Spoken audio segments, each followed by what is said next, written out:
રાજકોટ પોલીસે ઘરફોડ ચોરી કરતા બંટી બબલીની ધરપકડ કરી છે। આરોપી અજીત ધનગર મહારાષ્ટ્રનો છે, તેની પ્રેમિકા કર્ણાટકની છે।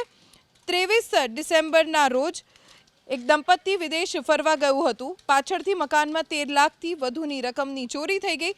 પોલીસે આ કેસનો ભેદ ઉકેલી બંટી બબલીને ઝડપી લીધા।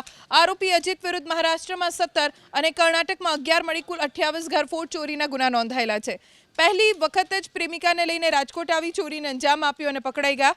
આરોપી બંધ મકાનોની રેકી કરી રાત્રે નિશાન બનાવતા બંને પાસેથી વિદેશી ચલણી નોટ્સ, સોના ચાંદીના દાગીના મળી કુલ 17 લાખથી વધુનો મુદ્દામાલ જપ્ત કરવામાં આવ્યો છે।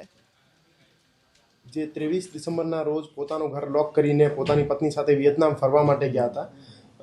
પરત જ્યારે આવ્યા તો 31 તારીખના રોજ એમનો ઘરનો તાળો તૂટેલો હતો અને ઘરમાંથી વિદેશી કરન્સી, રોકડા રૂપિયા, સોના ચાંદીના ઘરેણા સહિત કુલ 13 લાખ જેવો મુદ્દામાલ ઘરમાંથી ગાયબ હતો। તો એવામાં ગાંધીગ્રામ પોલીસ દ્વારા તથા એલસીબી ઝોન 2ની ટીમ દ્વારા આમાં તપાસ હાથ ધરવામાં આવી હતી। આ આરોપીએ પોતાની પ્રેમિકા જે બેંગ્લોરની રહેવાસી છે એમના સાથે મળીને રાજકોટમાં આ ઘરફોડને અંજામ આપ્યો હતો। એલસીબી ઝોન 2ની ટીમ દ્વારા બંને આરોપીઓને પકડી પાડવામાં આવ્યા છે અને તમામ મુદ્દામાલની રિકવરી કરી દેવામાં આવી છે।